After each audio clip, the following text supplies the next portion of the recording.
Words of Sri Aurobindo from the book The Mother, with letters on the Mother by our Lord. Part 2, Letters on the Mother. Chapter 2, Aspects and Powers of the Mother. Page 64, sixth point, Presence.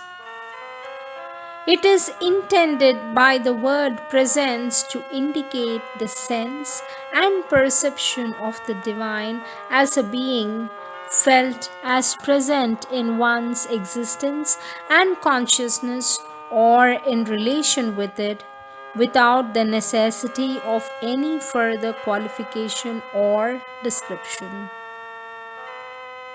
Thus, of the ineffable presence, it can only be said that it is there and nothing more can or need be said about it, although at the same time one knows that all is there, personality and impersonality, power and light and ananda and everything else, and that all these flow from that indescribable presence.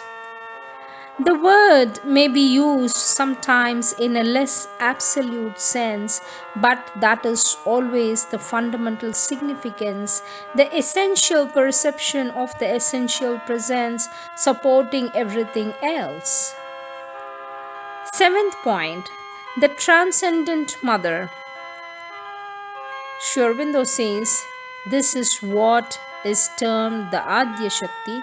She is the supreme consciousness and power above the universe, and it is by her that all the gods are manifested, and even the supramental Ishvara comes into manifestation through her. The supramental Purushottama, of whom the gods are powers and personalities. Adya Shakti. Adya Shakti is the original Shakti, therefore, the highest form of the Mother. Only she manifests in a different way according to the plane on which one sees her. Dated 22nd July 1933. The next topic, Divine Mother. Sri Aurobindo says the Divine Mother is the consciousness and force of the Divine, which is the Mother of all things. The next topic, the Mother and the Ishvara. Sri Aurobindo says the Mother is the consciousness and force of the Divine, or it may be said she is the divine in its consciousness force. The Ishvara, as Lord of the cosmos, does come out of the Mother who takes her place beside him as the cosmic Shakti. The cosmic Ishvara is one aspect of the divine. The next aspect is the Divine Mother in the Gita, the Tantra, and the Integral Yoga. The Gita does not speak expressly of the Divine Mother. It speaks always of surrender to the Purushottama. It mentions her only as the Para Prakriti who becomes the Jiva, that is, who manifests the divine in the multiplicity and through whom all these worlds are created by the Supreme, and he himself descends as the Avatar.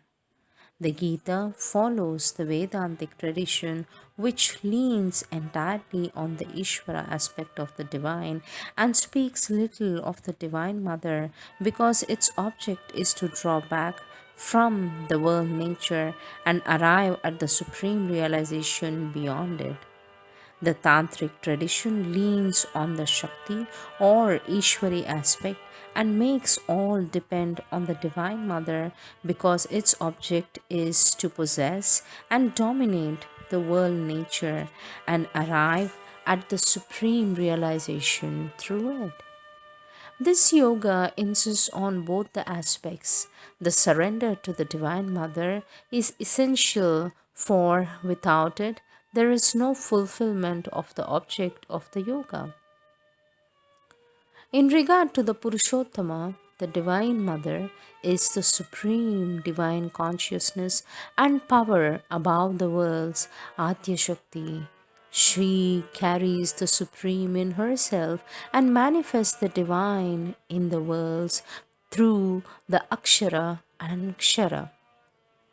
In regard to the Akshara, she is the same Parashakti holding the Purusha immobile in herself and also herself immobile in him at the back of all creation.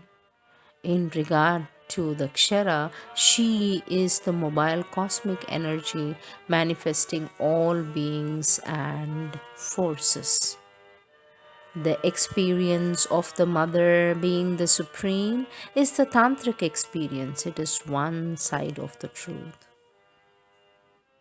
The tantrics, the question posed to Sri Aurobindo, the tantrics used to invoke Shakti in their sadhana. Was it the same force and consciousness which is in the mother here? Sri Aurobindo says, it depends on what they have invoked. It was usually some aspect of the mother that they called.